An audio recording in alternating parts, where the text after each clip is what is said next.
I am fascinated by this idea of, like you say, it's a digital first place. It's platform first, so it's all built around the ideas of how brands engage with people via platforms. Um, so tell me a bit about that. Like how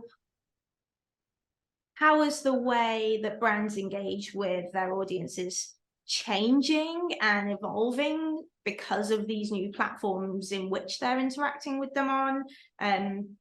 Yeah, talk to me about that.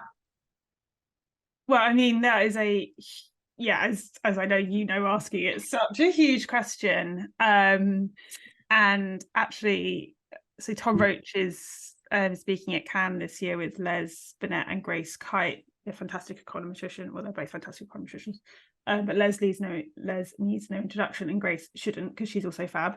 And he's just been he's currently working on his presentation, which talks a lot about this. So I kind of wish that I could just share that, but I won't steal his thunder, given that he's talking on the big stage at Cannes. I mean, you can answer that from so many angles. I think it's that inseparability of creative and media that is really interesting, because platforms, like, so when we say platforms, we mean everything from Meta's platforms, TikTok, Spotify, Amazon, these sort of big tech brands. They are all different. Obviously, Spotify is quite different from TikTok, it's very different from Amazon, but I think it's the interactivity and the co-creativity between audience and brand that is the real shift. So brands used to exist in this vacuum. Everything that we consumed as media consumers had been essentially created by a professional, be it a TV show, an advert, an article in a magazine. And now a huge amount of what we consume is created by normal people, or that sort of middle ground subset of people that we call creators or influencers or whoever they are.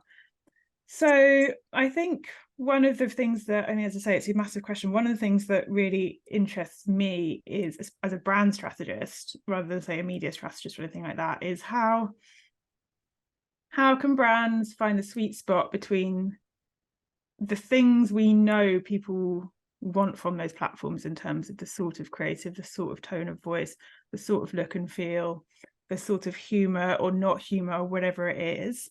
So you could go to TikTok and you can say, well, this is the sort of content that people are making and sharing, and therefore that's the sort of content that people want to see on TikTok. But what if that's all about scrappy, lo-fi, dorky humor, and you are a premium luxury brand? How do you find that sweet spot between your brand in its sort of abstract vacuum, which is sort of much more where it always used to be the whole time, and where your audience is, and maybe they've always been there, but we didn't know because they weren't making their own stuff. And of course, all these trends become self-reinforcing, and sort of the algorithm and all that. So I think it's really interesting to think about, how do you figure out how much of the audience creativity to allow to flow into your brand, so that your brand can kind of flow back into the audience? And it's that sort of the dialogue, which is, I think, really, really new, and really different. And it requires a lot more humility, I think, from brands and from strategists. But I think it also actually requires a lot more rigor, because only when you are really clear on what it's like with the English language, only when you know the rules of grammar can you kind of mess with them to effect. And I think that is the same with brands. Like, you need to know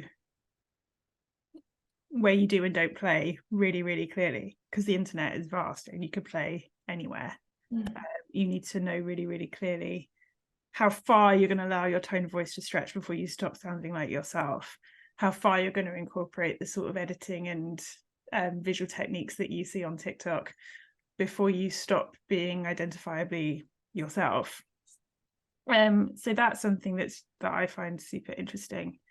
And there are loads and loads of brands that do it really well. I think there are a lot of brands that are still struggling to figure out how to do it. So yeah, it's super interesting. But I think one thing is for absolute sure, which is that this old thought that digital was like lower funnel, like, is just not true.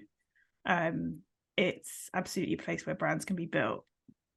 So that's what we're trying to figure out how to do. But it changes every day, changes every platform, changes every brand, changes for every audience. And that is the thing, you've got to be able to get into those. You can't just do one piece of audience analysis anymore. You've really got to like get into those subcultures.